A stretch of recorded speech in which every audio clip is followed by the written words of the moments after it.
Now back to Inside Real Estate. Here's Mike the Realtor. Hey, folks, we are back. InsideRealEstateRadio.com. InsideRealEstateRadio.com is the website. By the way, if you want to talk to us about anything, we're going to talk insurance, mortgage, we're going to talk business, sports, politics.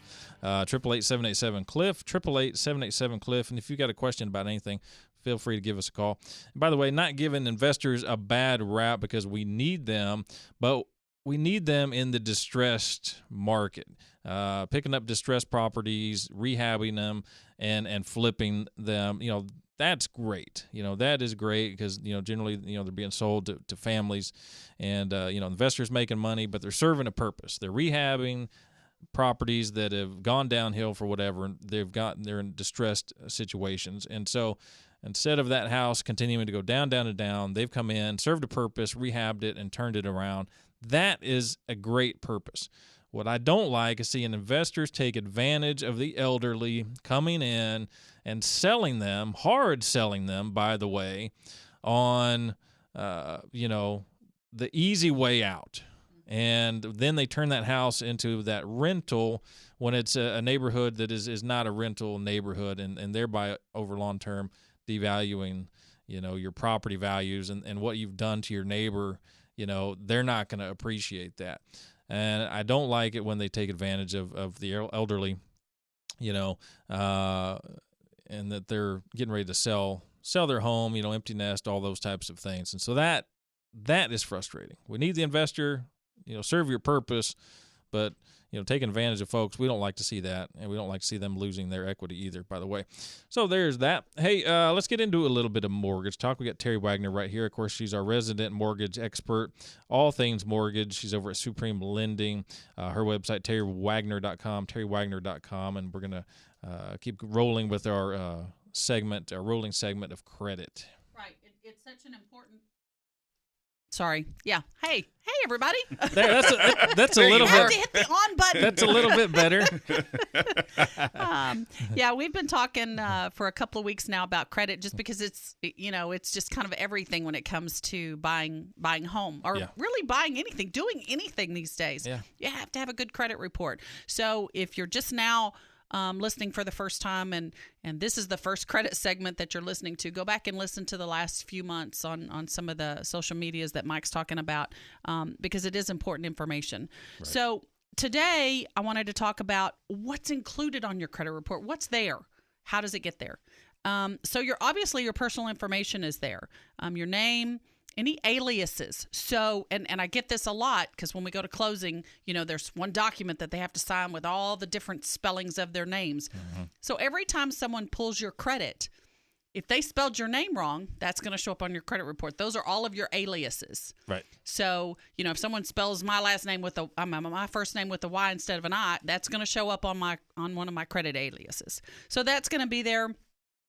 Your birthday, your social security number, your current and past home addresses. So again, anytime someone pulls your credit with an address listed as your home address, that's going to show up on as a previous. So if someone uses your employment or your employer's address, that's going to show up as your home address. Right.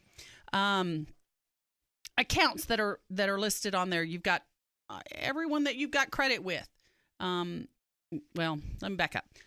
Most people that you have credit with, some creditors that you owe money to don't subscribe and report to the credit bureau, but most of them are going to. Right. So any of your revolving, your credit cards, car loans, mortgages, all that.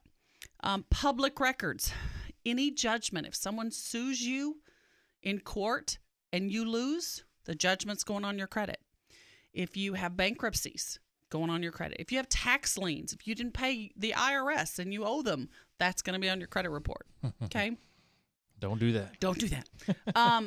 Pay the IRS. If you're going to pay anybody, pay them. That's right. They will come knocking. If you pay one creditor, just one, please you're looking at all your bills on your table. You got I got Citibank here. I got pay the IRS. Put the IRS on top. Yeah. Who has recently pulled your credit? That's going to be on there. So pay attention. Don't have your credit ran too often. Don't apply. We talked about this last week. Don't apply for every credit card application that comes in the mail. Don't do it. Please don't. And there's 3 credit bureaus, and all 3 of them may have some differing information. They all 3 have different scoring models, so that's why you're going to have different credit scores for each of them because they've got different models. But information may be different on each of those. You may have a loan with, say, a jewelry store. Maybe the jewelry store only reports to 2 of the credit bureaus because they get charged to report your information. Right. So they may not choose to report to all 3. So that's why the information may be different on all 3 credit bureaus, and not all accounts may be listed on all of them. Yeah, and it's important to point that out because so many people are like, how does this credit system work? It's so random. There's no rhyme or reason. Well, and that's because you're right, and not everybody does report to all 3. And so you might have a score that's lower in one because a really good one that's heavily weighted, that you pay well and take care of, maybe doesn't report to that one that happens to be lower for your score. So, you've got ones that have heavy weight and maybe they report to 1 and so your score is down if you missed a payment on that one or whatever. Right. And then one you do really well with, isn't on that one. So there's so many things that go into it. So again, that's why it's important for you to take a look at your credit report every year and see what's on there. Excuse me, what's on there and which accounts are reporting to which credit bureaus. Right. You don't want to just pull Experian or just pull TransUnion. Every year when you go to that free annual credit report, you want to check all 3 credit bureaus to see what's on there and to make sure that the information is accurate. Yeah, absolutely. Okay, so what's not in my credit score? What's not going to show up on the credit report?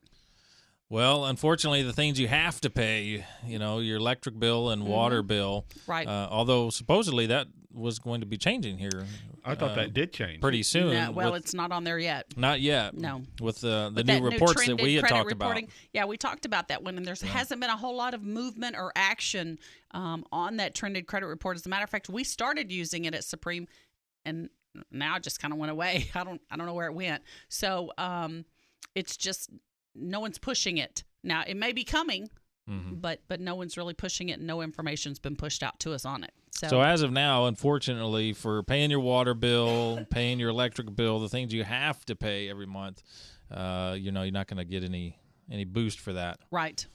We can add them as what we call non-traditional lines of credit. So if someone doesn't have a credit score or much of a credit report, excuse me, battling a cold this week. So if you don't have much of a credit score, we can add them as a non-traditional line of credit. Right. And those are pretty easy to do.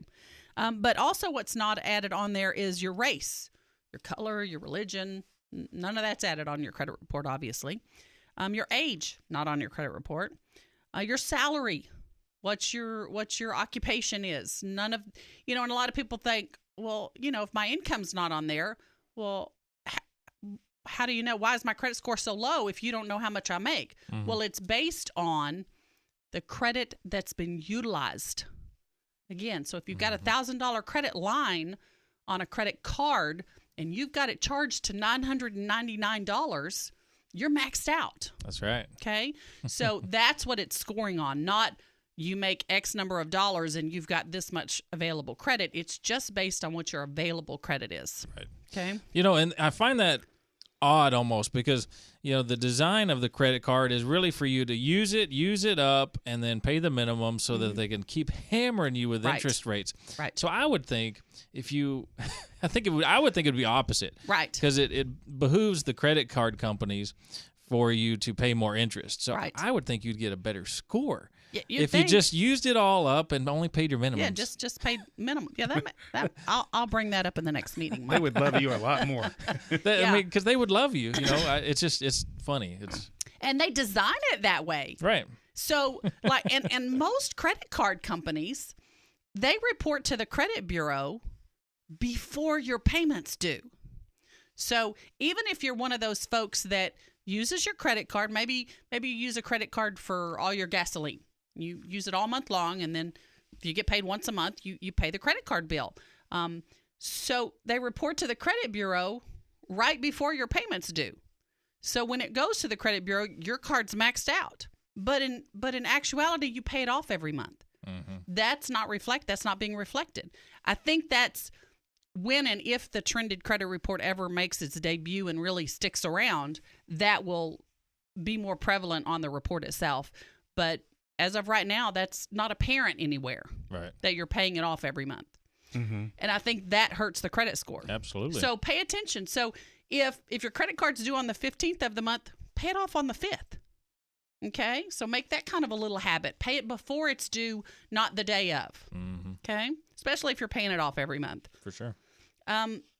Your inquiries, certain types of inquiries don't show up on your credit report. So if you're pulling it yourself, like when you're going to annual credit report and all of those, it's not going to show up as an inquiry.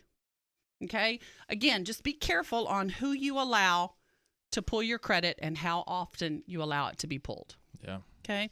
You don't have to accept every free offer for a credit pull. And don't fill out every form to get a free T-shirt. Right. At every game. Yeah. Yeah. And every time you pass through the airport. I didn't know they did that at the airport. Yes, they do. Yes, they do. Wow. Oh, yeah. They pull your credit? Well, I don't know about that, but you have to fill out the application and what they're going to run. You know, Wow. you fill out the application, they're going to run it. No, don't do that. Yeah. Don't do that. Okay. But I get a free T-shirt. It was such a cool T-shirt, man. You know they have those places that make them for you. You just put whatever you want on your T-shirt. That's true. So, that's right. Yeah, don't have your credit ran for that. So just pay attention to, again, what you're doing on your credit report. And like we've said so many times before, if you want me to pull your credit report, if you're looking to purchase a home in the next 6 months or so, let's pull your credit. Let's see what's on there. Let's make some corrections if need be. And go from there, because there is a lot that goes into your credit report, and we are experts at Supreme Lending at telling you what needs to be done to get it where we need it to be so that you can purchase a home. Yeah, absolutely.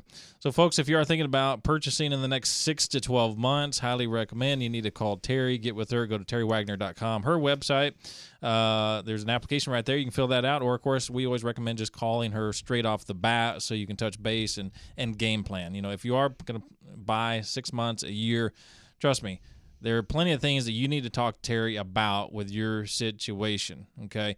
Treat this, as it's something serious, because buying real estate is serious. And, just because you see a lot of information online, you see Zillow and this, that, and the other. By the way, there's a lot of bad information out there. Not everything is online, okay? Right. So, And I know people don't like to talk to anybody anymore, but this is serious. Talk to Terri. She's going to help you out. She's going to help you game plan, because trust me, even if you bought properties before, but you haven't bought one in the last 5 years, totally different ball game. There's so many stringent rules, hoops that Terri and Supreme Lending have to jump through. It's just they're excellent at doing it. So let them help you out, and we'll get you taken care of. Hey, folks, we're going to take a short break. See you on the other side.